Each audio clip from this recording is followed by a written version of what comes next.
Hey there, and welcome to another episode of the Visual Mind podcast, where we talk about all things business and mindset for artists. Today, I want to talk a little bit about art teachers and art school and all those things. And I didn't go to college for art, but I studied graphic design, and we had a bunch of art classes there as well. And I also obviously had art classes in school because we have those here. And I want to talk a little bit about how my experience with that was and why I didn't really like the art teachers that I had and the teaching style. And it wasn't entirely the teacher's fault, I have to say. And some of those teachers I thought would be nice people in real life. You could talk to them. And so I didn't hate them as a person, but I really hated the art curriculum and the way that they taught, which is only partially their fault because it's also due to the fact that we have a curriculum that they have to teach, and I think that there's a lot wrong with that. And also entirely the way that we look at art as a society, I think there's a lot wrong with that and with the mindset that goes on behind it in our head. And if you've ever had an art class and it has deterred you from being creative, then you can probably relate to what I'm about to say. And honestly, my main problem with art classes is that they're always so focused on the end result that you're creating. And while that obviously is important, because why else would you be here if not for learning how to draw something, I think that it's not the most important thing to focus on. And what we really should be focusing on is growth. And quite honestly, I think that we have this problem with this mindset in the entire schooling system, not just in art classes. But I'm going to talk about art classes especially now because this is what we're here for, and also because I'm an online art teacher now. So this is what I know most about, but you could apply this logic to probably any other subject as well. And I'm again talking about the fixed versus the growth mindset. I'm bringing that up again and again because it's so important, especially when it comes to creativity. And these terms were coined by Dr. Carol Dweck, who wrote the book Mindset. And Carol Dweck is a researcher and did a bunch of research on that essentially and found out that there's a thing called the fixed mindset and the growth mindset, and this is actually a spectrum, and you can be somewhere in between. And when you think that your talents are fixed and when you act accordingly to this thought, then you are more towards the fixed end of the spectrum. And when you think and really act like all of your talents and skills are something you can increase and something that can be grown, then you're more towards the growth spectrum, growth end of the spectrum. And so I've already talked a lot about this in the last episode where I talked about why you should never call an artist talented. So I really recommend listening to that one as well, or watching it on YouTube if you haven't done so far, because I explained that I think a little bit better in there. But the reason why I think we shouldn't focus so much on the end result is because that puts us in a fixed mindset. And I feel like our art teachers did that a lot, especially in school and in college. Artists are art teachers, they're so committed to making us create the perfect or ideal piece, and we all have to create the same piece quite often, or very similar pieces in a very similar style. And they didn't really let us do our own thing in a way. And I feel like, especially with art, you have to give people some kind of freedom and you have to let them experiment and also improve the things that they're interested in. Because I had a friend who was very interested in anime, for example. This is a really good question, a really good example, because a lot of art teachers hate anime and everything that's more into the cartoon direction. And she was really deterred from doing that because the art teachers all said that that's not real art. They had to try realism instead because apparently that's real art. I don't know what Picasso did with his most popular pieces. That was not realism either, but okay. So we had to do more of a realistic approach, I guess. And yeah, so those people were deterred from those more comic or anime styles. And that's where the problem started, because she was really interested in drawing those and art and was so happy with that. But then art teachers repeatedly said that she can't do that, that that's not real art. And so she gave up on that. I mean, what a surprise. She was 12 or something. If you're a child and someone tells you that what you're doing and what you love doing isn't right, it's pretty hard to go against that and not be deterred from that, especially at a young age. I mean, when I was in college, it was still hard when art teachers had criticized my art or other people's art. I also had a friend in college who was really deterred by the way art teachers criticized her art, and now she's painting again because she's starting to overcome all this thinking that was going on there. So quite honestly, I hate it when teachers bring their students down. And honestly, I have this maybe a little bit unpopular opinion that you should never criticize someone else's art, as long as they're not doing something super offensive. If they're painting a swastika, of course criticize their art, but never criticize their skills, especially if you don't have better skills. But even if you do have better skills, like if you're an art teacher, never criticize their skills. Give them feedback. And I think that criticism and feedback is not the same thing. It's like with talent and skill. I think it has a completely different connotation, even though it's a similar word. But with feedback, it's always, I feel like feedback is something that you use to improve upon. Whereas criticism, not so much. Criticism can be super negative. Not every criticism is constructive. And even the quote unquote constructive criticism often is not constructive at all, because research has actually shown, at least as far as I know, because I watched a documentary about that once, that when you criticize people, then they will feel deterred from doing that. But if you give them positive feedback for what they're actually doing right, then they will be so much more motivated to keep going and also overcome the things that they're struggling with. So instead of saying, the nose looks wrong, you can say, hey, I like the way that you did the entire face. And then you could maybe give a little bit of advice for the nose, and then you can give another compliment. So sandwich that in between nice words, and don't make it so harsh that the person feels put down, because we're all humans and we all feel put down when we say this, and we're always expecting people to handle the constructive criticism. And if you can't handle that, then something's wrong with you. Then you have to figure out how to deal with that.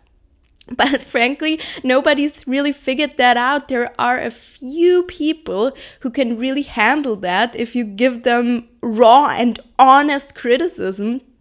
But most people can't handle that, especially if they're just starting out with art and they feel vulnerable because that's not something that they're good at yet. And when you're doing something that you're not good at yet, you already have so much self-doubt and fear. And then when someone comes and criticizes that, it's really easy to quit and to not overcome this.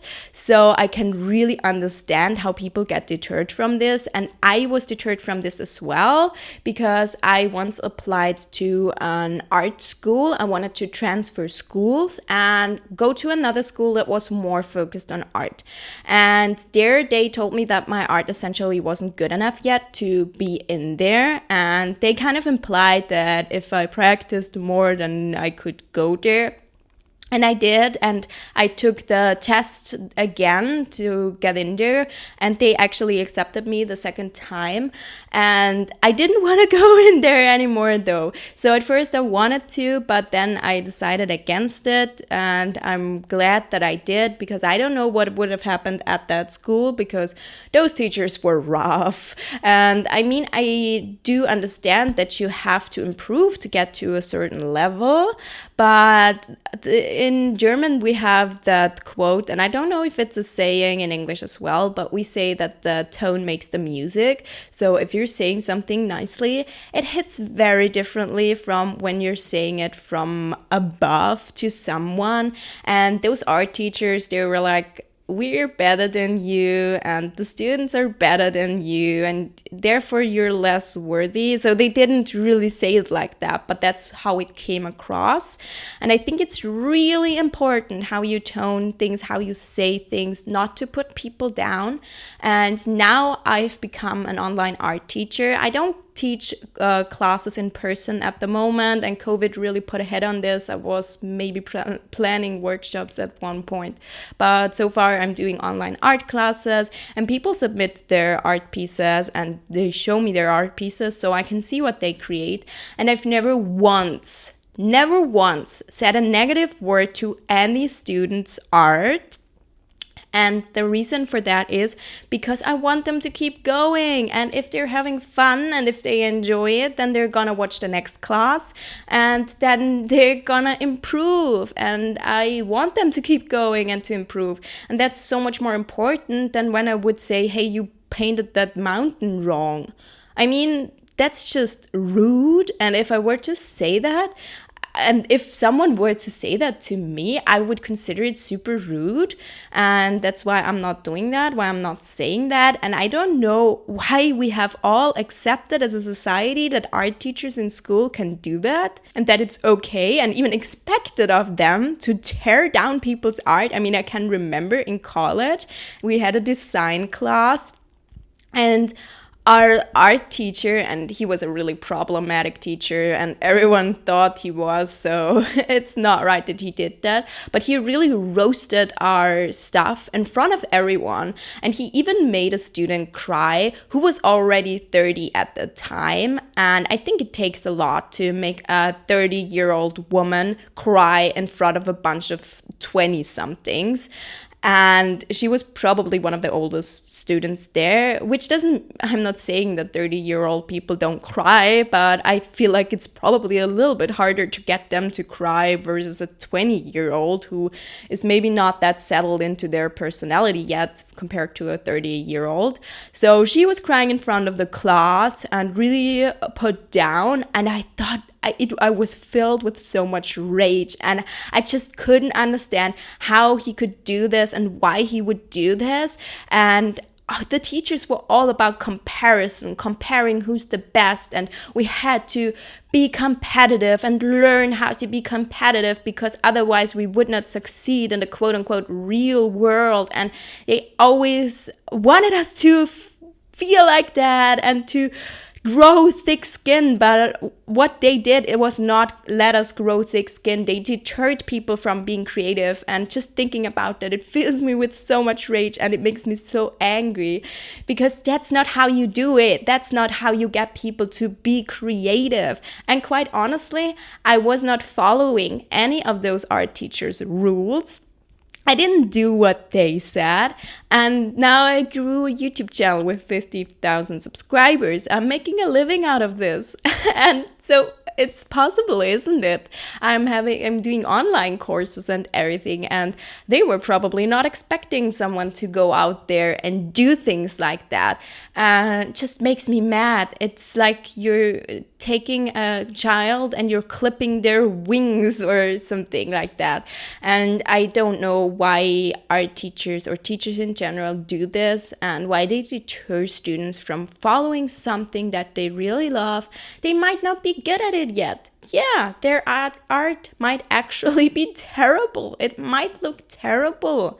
But so what? I mean, so what? You have to create bad art in order to create good art. And I don't know where this expectation comes from for creating only good pieces. Every art piece has to look fantastic. Every art piece has to be criticized and graded and has to be bashed and perfected.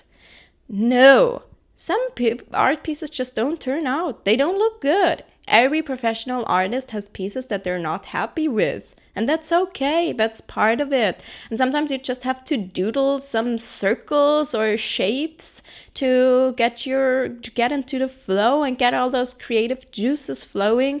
And then maybe a week later you might create a masterpiece, or you might not. You're just as valid as an artist if you're not good at it. I know that we'd prefer to be good at art and have good art pieces all the time. And obviously, I'm not immune to that. I want to create good art. I mean, I'm a professional artist, so obviously, that's what I strive for.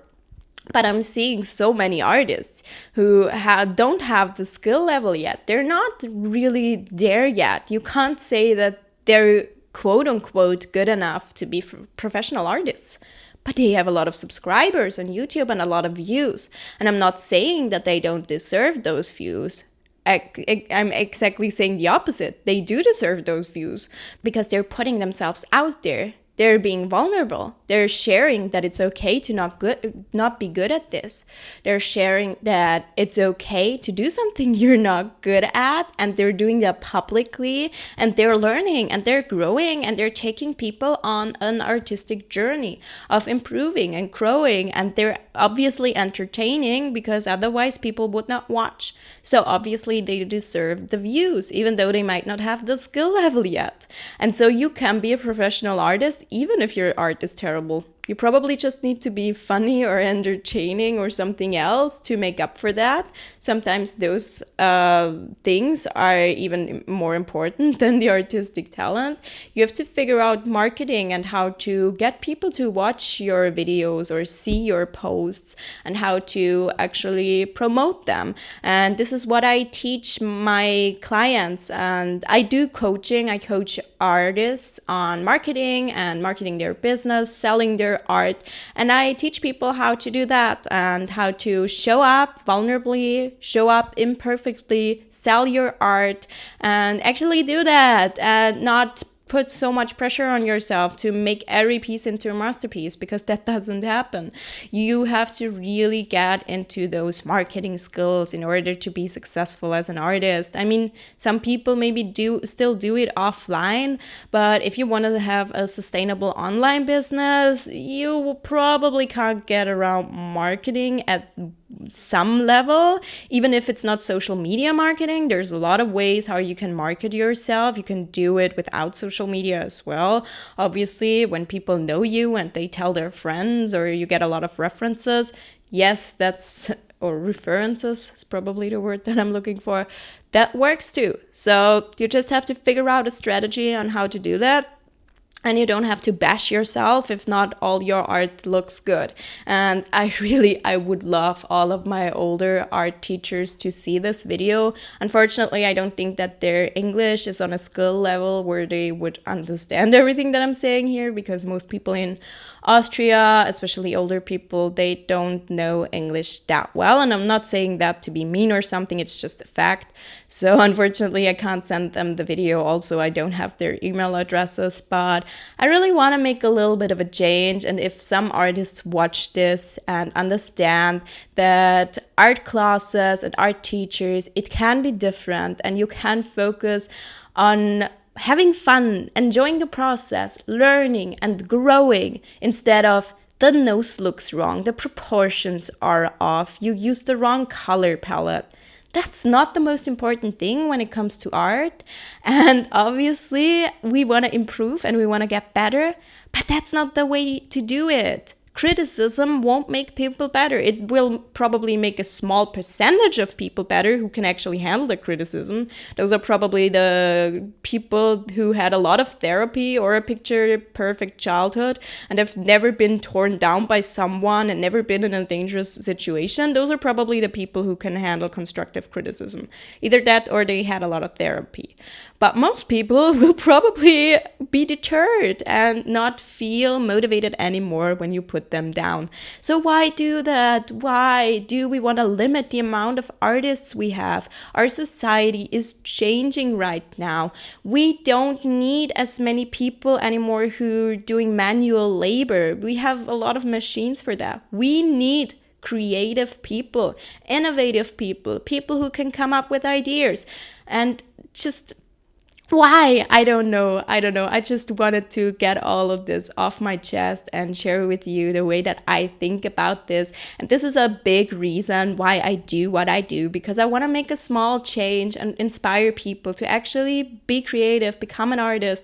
And if you're terrible at art, you can still become an artist. It doesn't matter. You can do it. And if you want to become an artist, then you can. And this is always my message. And I hope you, if you only take one thing from this video with you, I hope it's that.